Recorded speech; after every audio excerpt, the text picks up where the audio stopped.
Hello everyone, welcome to Maluka IAS. My name is Suraj. तो पिछले कल दंतेवाड़ा में छत्तीसगढ़ के 9 नक्सलियों को सुरक्षा बलों ने मार गिराया है। अभी नक्सलियों की प्रॉब्लम क्या है, तो इसको हम थोड़ा विस्तार से जानेंगे। तो आइए चलते हैं वीडियो की तरफ। तो फर्स्ट मलुका आईएएस आपके लिए लेके आए हैं test series for 2025 with mentorship programme, जिसमें टोटल 64 टेस्ट हैं, 34 प्रीलिम्स के और 30 मेंस के लिए। ये जो टेस्ट सीरीज है वो आपको ऑनलाइन ऑफलाइन दोनों मोड्स में हिंदी इंग्लिश में अवेलेबल है। बहुत ही रीजनेबल प्राइसेस पे है, तो आप इसका फायदा उठा सकते हैं। राइट। तो अभी 9 Maoist killed in Dantewada, over 150 killed in the Chhattisgarh in 2024। 2024 में 150 से ज्यादा मारे गए हैं नक्सली, और पिछले ही कल जो है वो दंतेवाड़ा में 9 माओइस्ट को मारा गया है। अब ये जो ऑपरेशन है, इस ऑपरेशन को लॉन्च किया था वहां की डिस्ट्रिक्ट पुलिस ने, साथ में सेंट्रल आर्म्ड पुलिस फोर्सेस ने। तो एक ज्वाइंट कोऑर्डिनेशन करके एक पूरा मिशन तैयार किया गया था, जिसमें 9 नक्सलियों को मारा गया, उनसे हथियार बरामद हुए हैं और ये कई अलग अलग तरह के वैरायटी के वेपन्स हैं। पूरे इसके अंदर जो है वो 6 फीमेल्स को भी, मायूस्ट को भी मारा गया है। राइट। तो ये जो पूरा ऑपरेशन था, ये अभी भी कह रहे हैं कि अभी भी ऑपरेशन चल रहा है, नक्सलियों को ढूंढा जा रहा है बीच में, और उनको मार गिराया जा रहा है सिक्योरिटी फोर्सेस के थ्रू। राइट। तो दंतेवाड़ा के superintendent of police Gaurav Rai का ये कहना है कि एक joint operation district reserve guards और Bastar fighters and central reserve police forces के ज्वाइंट ऑपरेशन से चलाया गया, और स्पेसिफिकली एक टिप ऑफ मिला था, यानी जानकारी मिली थी माओइस्ट के बारे में। ठीक है, जो कि PLGA company number 2, that is people's liberation guerrilla army की कंपनी नंबर 2 थी, वेस्ट बस्तर और दरभागा दरभा डिवीजन के अंदर, फॉरेस्टेड एरिया के अंदर। ठीक है, जहां दंतेवाड़ा के अंदर ये पूरा इंसिडेंट हुआ है। राइट। सो अब ये जो नक्सलिज्म है, ये नक्सलिज्म मूवमेंट बेसिकली क्या है? तो नक्सलिज्म मूवमेंट बेसिकली, इसका नाम डिराइव हुआ है Naxalbari village of western west Bengal. ये जो वेस्ट बंगाल के पास का एरिया है, इसको सिलीगुड़ी कॉरिडोर के नाम से भी जानते हैं। वहां से ये मूवमेंट स्टार्ट हुई थी under the leadership of Charu Majumdar. ठीक है, और सानू कान्याल वगैरह इसमें और लीडर्स भी इसमें इन्वॉल्व थे। तो बेसिकली ये जो मूवमेंट थी, एक रिविलियन स्टार्ट हुआ था लोकल लैंडलॉर्ड्स के खिलाफ, क्योंकि आपको पता है कि भारत में लैंड रिफॉर्म्स आज भी पूरी तरह से इम्प्लीमेंट नहीं हो पाए हैं, और इनकी वजह से काफी सारे लैंडलेस लेबरर्स हैं, ठीक है, जो गरीब हैं, पॉवर्टी के इश्यूज हैं, जिनको सोशियो इकोनॉमिक क्राइसिस वहां पे देखने को मिलता है। उस वजह से ये मूवमेंट पूरा ईस्टर्न इंडिया में फैला। और ईस्टर्न इंडिया में अगर आप देखोगे, ज्यादातर उन एरियाज में है जो लेस डेवलप्ड एरियाज हैं, जैसे कि छत्तीसगढ़, उड़ीसा, आंध्र प्रदेश। इसी मूवमेंट को लेफ्ट विंग एक्सट्रीमिज्म भी कहा जाता है, यानी कि basically that is the left wing, मतलब लिबरल्स। ठीक है, माओइस्ट मूवमेंट इसको भी कहा जाता है, क्योंकि माओइस्ट इसलिए भी इस मूवमेंट को बोलते हैं क्योंकि चाइना की स्थापना की थी माओ जेडोंग ने। वहां पे भी वो रेवोल्यूशन लेके आया था। उस रेवोल्यूशन में जो एग्रीकल्चर रेवोल्यूशन आता है, इससे मॉडर्न चाइना की स्थापना की थी, सेम टू सेम जो लोग लेफ्ट विंग एक्सट्रीमिज्म और माओ की फिलॉसफी पे चलते हैं। तो माओ का सिंपली ये कहना था कि आप पॉलिटिकल पावर को कैप्चर कीजिए, और पॉलिटिकल पावर कैप्चर करने के लिए आप इलेक्शंस के मोड से नहीं जाएंगे, बल्कि आप लोग क्या करेंगे, आर्म्ड स्ट्रगल करेंगे, वॉयलेंस करेंगे। तो वॉयलेंस के तरीके से ही आप अपने पास पॉलिटिकल पावर लाइए। पॉलिटिकल पावर लेकर के फिर आप जो है वो सोसाइटी में नया सोशियो इकोनॉमिक ऑर्डर लेकर के आइए। ठीक है, तो इस चीज को, पूरी आइडियोलॉजी को किसने फ्यूल किया? माओ ने। अब माओ की फिलॉसफी को ही जो यहाँ पे कुछ लोग मान करके चलते हैं, और जिन्होंने ऑब्जेक्टिव बना के रखा है कि वो इंडियन गवर्नमेंट को ओवरथ्रो करेंगे, और ओवरथ्रो करने के बाद वो अपना पॉलिटिकल सिस्टम एस्टैब्लिश करेंगे by the means of violation. तो इसीलिए उन्हें माओवादी भी कहा जाता है। राइट। तो एक तरह से अगर आप देखें तो उनका ये कहना है कि जो स्टेट होती है वो ऑपरेसिव होती है, एक्सप्लॉइटेटिव होती है, और सिर्फ वो रूलिंग क्लास के इंटरेस्ट को ही फॉलो करती है। तो इस बेसिस पे जो सोशियो इकोनॉमिक ग्रीवांसेस है वो एड्रेस नहीं होती, तो उसके लिए जरूरी होता है आर्म्ड स्ट्रगल और पीपल्स वॉर। राइट। सो नक्सलिज्म ओरिजिनेट हुआ नक्सलवाड़ी विलेज, वेस्ट बंगाल इन 1967 में। ठीक है, और बेसिकली आइडिया किसका था? माओ जेडोंग का आइडिया था। उसी आइडिया को किसने उठा लिया? चारू मजूमदार, जिसकी डेथ 1972 के आसपास वेस्ट बंगाल में पुलिस कस्टडी के अंदर ही हो गई थी। वहां से ये पूरा मूवमेंट जो है वो चलता है। तो इसमें मार्क्सिस्ट, लेनिनिस्ट, माओइस्ट फिलोसफीज का एक कॉम्बिनेशन भी हम कह सकते हैं। मार्क्सिस्ट वही जिसने दास कैपिटल करके बुक भी लिखी थी, जिसमें उसने बताया था कि जो कैपिटलिज्म है वो किस तरह से लोगों का एक्सप्लॉइटेशन करता है लॉन्ग टर्म में। तो उसके लिए सोल्यूशन दिया था, दैट इज द कम्युनिज्म। तो उसकी फिलॉसफी। लेनिनिस्ट जिसने रशिया के अंदर रेवोल्यूशन किया था, लेनिन 1917 में, ठीक है, वॉल्शेविक मॉन्शेविक के अंदर, ठीक है। और माओइस्ट आइडियोलॉजी यहाँ पे पूरी इसके अंदर देखने को मिलती है, जो एड्रेस करेंगी सोशियो इकोनॉमिक डिस्पैरिटीज के बारे में, राइट। अब आगे अगर इस मूवमेंट को देखें तो काफी सारी स्टेट्स में फैल जाती है ये, और स्पेसिफिकली इसके लिए एक पार्टी भी है जिसका नाम है communist party of India, Marxist and Leninist. एक पार्टी और है, that is communist party of India, Maoist. ठीक है, जो माओइस्ट फिलोसफी है वो पूरी तरह से माओ की फिलोसफी को फॉलो करती है। तो इनका जो इनिशिएशन है वो एक पीजेंट अपराइजिंग है, यानी गरीब किसान उठ खड़े हुए हैं, क्लैश कर रहे हैं गवर्नमेंट फोर्सेस के साथ में, और ये माओइस्ट प्रिंसिपल के ऊपर काम करते हैं। अब बेसिकली लेफ्ट विंग एक्सट्रीमिज्म इसको जो कहते हैं, इसका बेसिकली स्टेटस क्या है भारत में, तो अभी काफी कम हो चुका है।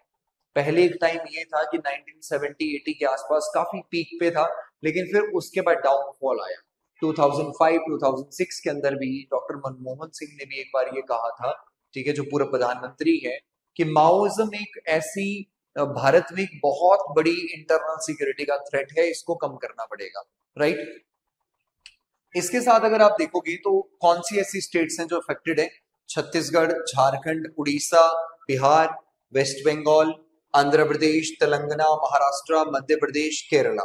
और कुछ एरियाज को इसमें ये भी कहा जाता है कि they are called as the red corridor, क्योंकि ये रेड रेवोल्यूशन है, ठीक है। जब तक खून नहीं बहाया तब तक पॉलिटिकल स्टेटस कैसे लेकर के आएंगे, पॉलिटिकल तरीका कैसे लेके आएंगे, पावर कैसे लेकर के आएंगे, इसलिए, ठीक है। तो इसमें झारखंड, छत्तीसगढ़ और यहाँ पे आप देख रहे हो कुछ और स्टेट्स भी हैं।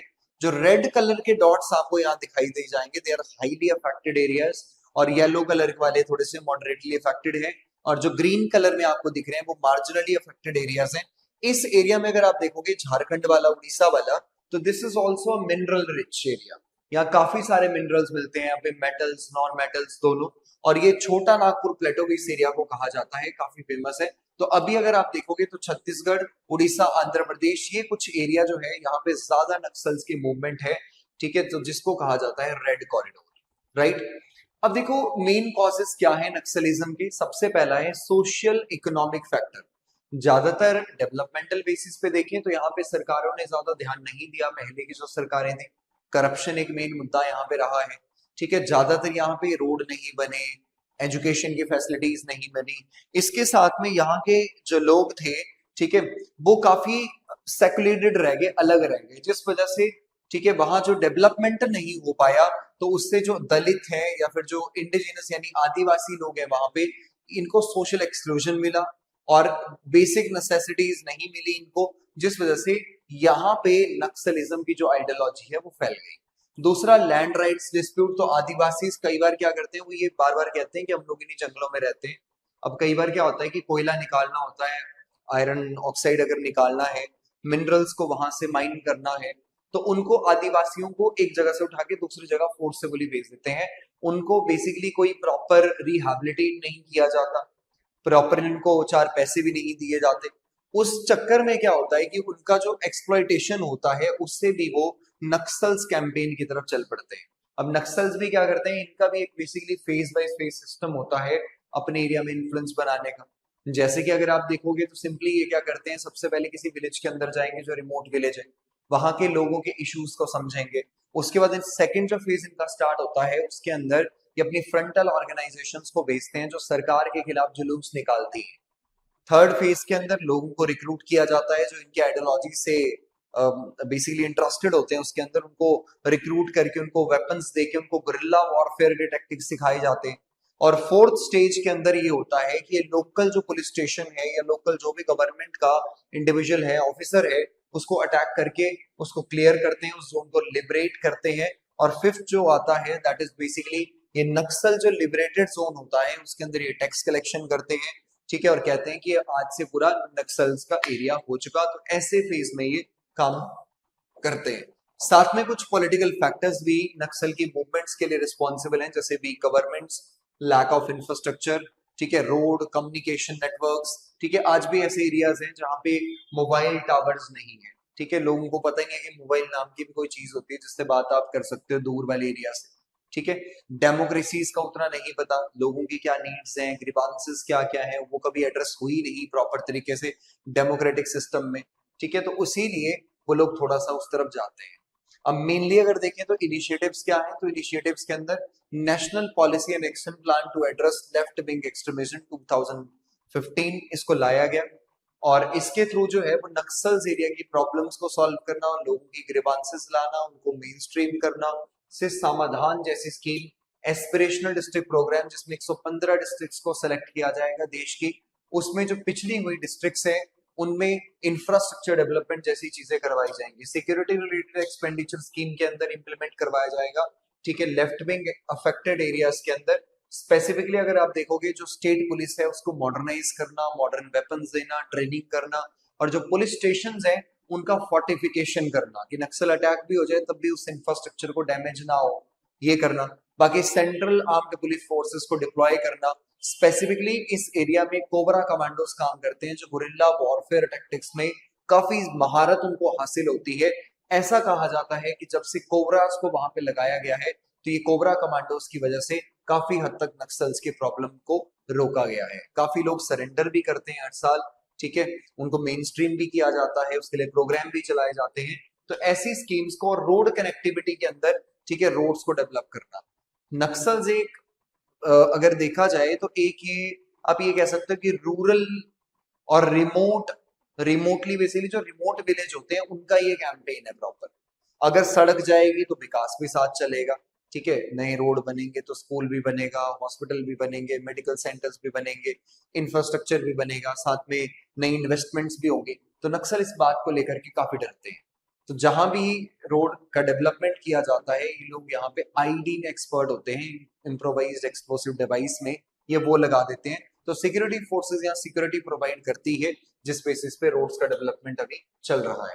तो आगे वे फॉरवर्ड में यही हो सकता है कि हम टारगेटेड सिक्योरिटी ऑपरेशंस करें जिसमें सिर्फ उन्हीं ग्रुप्स को पकड़े जो आर्म्ड हैं, ठीक है, बाकी जो नॉर्मल लोग हैं, ठीक है, उन लोगों को हम बेसिकली उनको मेन स्ट्रीम कर सकते हैं, ठीक है, रिहैबिलिटेशन रीइंटीग्रेशन, जिन लोगों को गवर्नमेंट की जरूरत है या जो उनको रिहैबिलिटेशन की जरूरत है उनके लिए घर बनवाए जाए, अच्छा पानी दिया जाए, एजुकेशन दी जाए, ट्रेनिंग दी जाए, एम्प्लॉयमेंट जनरेट किया जाए, साइकोलॉजिकल सपोर्ट उन लोगों को दी जाए जिससे सोशियो इकोनॉमिक डेवलपमेंट अपने आप धीरे धीरे होना स्टार्ट होगा, और ये लेफ्ट विंग एक्सट्रीमिज्म जैसी जो बेसिक फिलॉसफी है उससे ये दूर जाएंगे और देश के विकास के लिए लोग काम करेंगे, right. Ecological sustainable development initiative जो लोकल लोग हैं वो काफी ज्यादा एनवायरनमेंट को प्रोटेक्ट भी करते हैं, तो उन्हीं के साथ में हम लोग मिलकर के काम करना स्टार्ट करें जिससे हम एनवायरनमेंट को भी क्या कर सकते हैं, बचा सकते हैं। लोकल पीस इन्वेस्टर्स को आइडेंटिफाई किया जाए कौन से ऐसे लोकल पीपल हैं और उनका पोटेंशियल देख करके उन्हीं को ही हम लोग यहाँ पे पीस प्रमोट करने के लिए और काउंटर करने के लिए एक्सट्रीमिस्ट नैरेटिव्स को उनको लगाया जा सकता है, राइट। लोकल कम्युनिटीज को बिना इन्वॉल्व किए हम लोग यहाँ पीस नहीं मेंटेन कर पाएंगे, इसलिए जरूरी है कि हम ग्रास रूट लेवल पे जा करके, ठीक है, हम लोग लोगों के साथ इन्वॉल्व हो, ठीक है। तो आज के लिए क्वेश्चन है आपका, examine the root causes and the socio economic impacts of Naxalism in India, discuss the effectiveness of the current policy measures implemented by government to address these issue and suggest comprehensive strategies for the sustainable resolution. How can civil society contribute to mitigating the Naxalite problems? So this is the monthly current affair magazine to the point, and this is for prelims 2025 focused current affair which includes diagrams and flowcharts comprehensively, ठीक है। This is only available in the 29 rupees, तो you can just buy English और Hindi copy, right. सो ये आपको help कर सकती है exam के लिए। तो आज के लिए इतना ही, धन्यवाद।